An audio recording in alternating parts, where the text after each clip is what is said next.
चीनी लोग विदेश में पैसा क्यों जमा कर रहे? विदेश पैसा जाने में क्या परेशानी है? क्या चीन की इकॉनमी का दम निकल रहा? 2015 में चीन में आर्थिक संकट क्यों आया था? कोरोना महामारी ने पूरी दुनिया की स्वास्थ्य सेवाओं के साथ अर्थव्यवस्था का भी कड़ा इम्तिहान लिया। ज्यादातर देशों ने कुछ वक्त बाद कोविड के साथ तालमेल बिठा लिया और उनका कामकाज पहले की तरह चलने लगा। लेकिन कोरोना के एपिक सेंटर चीन ने इस महामारी की वजह से लगभग 3 वर्षों तक अपनी सीमाएं पूरी तरह बंद रखीं। इस साल जब प्रतिबंध हटे तो अमीर चीनियों ने इसका पूरा फायदा उठाया और अरबों डॉलर की रकम देश के बाहर पहुंचा दी। अपनी बचत से ये रईस चीनी विदेश में अपार्टमेंट, स्टॉक और बीमा पॉलिसी खरीद रहे हैं। चीन की अर्थव्यवस्था पहले ही हिचकोले खा रही है और करोड़पतियों का यह दांव उसकी मुश्किलों में और इजाफा कर सकता है। चीनियों ने जापान में अपार्टमेंट में पैसा लगाया है, जबकि अमेरिका और यूरोप के बैंक उन्हें पसंद आ रहे हैं पैसे रखने के लिए। चीन के मुकाबले वहां ब्याज दरें अधिक हैं। चीन से धन का बाहर जाना संकेत है कि देश के भीतर महामारी के बाद सुधारों की धीमी गति को लेकर बेचैनी है। साथ ही रियल एस्टेट जैसे सेक्टर में मंदी से भी चिंता है। कई लोगों ने आशंका जताई है कि यह ट्रेंड चीन के राष्ट्रपति शी चिनफिंग की नीतियों का नतीजा हो सकता है। शी ने बिजनेस पर नकेल कसी है और कई मामलों में सरकार के हाथ मजबूत किए हैं। कॉरपोरेट वर्ल्ड में सरकार का दखल बढ़ना चीन के बड़े कारोबियों को रास नहीं आया। कुछ ने आवाज भी उठाई, लेकिन उनके साथ जो सलूक हुआ उसके बाद किसी और की सरकार से सवाल करने की हिम्मत नहीं हुई। विदेश में धन भेजने पर चीन में सख्त सरकारी नियंत्रण है, लेकिन चीनी धन कुबेरों का अपनी मुल्क की अर्थव्यवस्था से इस कदर भरोसा उठ रहा कि उन्होंने सरकारी नियंत्रणों की काट भी खोज निकाली है।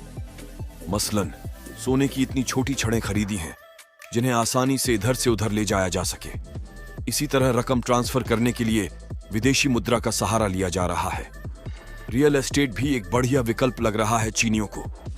जापान में 30 लाख डॉलर और इससे अधिक कीमत वाले फ्लैट के खरीदारों में चीनी प्रमुख हैं। अक्सर वे लोग कैश से भरा सूटकेस लाते हैं और नकद भुगतान करते हैं। कोरोना महामारी से पहले चीनी खरीदार आमतौर पर 3,30,000 डॉलर या इससे कम के स्टूडियो अपार्टमेंट खरीदा करते थे। अब वे ज्यादा रकम खर्च कर रहे हैं और अपनी फैमिली के लिए इन्वेस्टमेंट वीजा ले रहे हैं। बताया जा रहा है कि साल 2023 में चीन से हर महीने करीब 50 अरब डॉलर की रकम बाहर भेजी गई। भेजने वालों में ज्यादातर आम लोग और प्राइवेट सेक्टर की कंपनियां हैं। चीन की इकॉनमी 17 ट्रिलियन डॉलर की है। ऐसे में उसमें से 50 अरब डॉलर का निकालना कोई बहुत बड़ी परेशानी की बात नहीं है। एक्सपर्ट का भी यही कहना है। ऊपर से चीन का निर्यात भी मजबूत है, जिससे देश के भीतर कैश फ्लो बना हुआ है। लेकिन मसला दूसरा है। अगर जनता बड़े स्तर पर अपनी बचत को कहीं और भेज रही तो इसे किसी भी मुल्क के लिए अच्छा संकेत नहीं कहा जा सकता। बड़े पैमाने पर धन बाहर भेजने के कारण हाल के दशकों में लैटिन अमेरिका, दक्षिण पूर्व एशिया और यहां तक कि 2015-2016 के दौरान चीन में भी वित्तीय संकट पैदा हो गया था। उस मुद्रा संकट के समय चीन के नीति निर्माताओं ने देश से पैसा निकालने पर कुछ पाबंदियां लगाई थीं और उनका अभी भी भरोसा उन्हीं कानूनों पर ही है। लेकिन 2015-16 के मुद्रा संकट के समय चीन ने कुछ और भी सख्तियां की थीं, जैसे कि इंटरनेशनल मनी ट्रांसफर की गड़बड़ियों को पकड़ने के लिए एक्सपोर्ट और इंपोर्ट की जांच करना। इस सख्ती को हालात सुधरने के बाद समाप्त कर दिया गया। अब फिर से चीन से बड़ी रकम दूसरे देशों में जा रही है, मगर अभी इंपोर्ट एक्सपोर्ट पर किसी तरह की सख्ती नहीं बरती गई है। 8 साल पहले चीन से पैसा बाहर भेजने की वजह आर्थिक अनिश्चितता ही थी। चीन का स्टॉक मार्केट क्रैश हो गया था और उसकी मुद्रा युआन भी डॉलर के मुकाबले काफी मजबूत हो गई थी। इससे निर्यात पर बुरा असर पड़ रहा था। निर्यात को प्रतिस्पर्धी बनाने के लिए चीन ने अपनी मुद्रा की वैल्यू घटाई। उस वक्त चीन के केंद्रीय बैंक को युआन को सहारा देने के लिए अपने विदेशी मुद्रा भंडार से हर महीने करीब 100 अरब डॉलर खर्च करने पड़ रहे थे। अब दोबारा से कुछ उसी तरह के हालात बन रहे।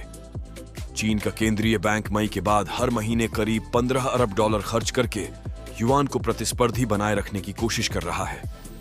इस साल की शुरुआत में डॉलर के मुकाबले ये 16 वर्षों में सबसे निचले स्तर पर पहुंच गया था, लेकिन फिलहाल डॉलर 7.17 के आसपास है। इससे जाहिर होता है कि चीन आर्थिक तौर पर परेशानी में है लेकिन अभी यह संकट मुकाबले काफी छोटा है और लोगों का ज्यादा पैसा रियल एस्टेट में फंसा है, जिसे आसानी से बेचा नहीं जा सकता।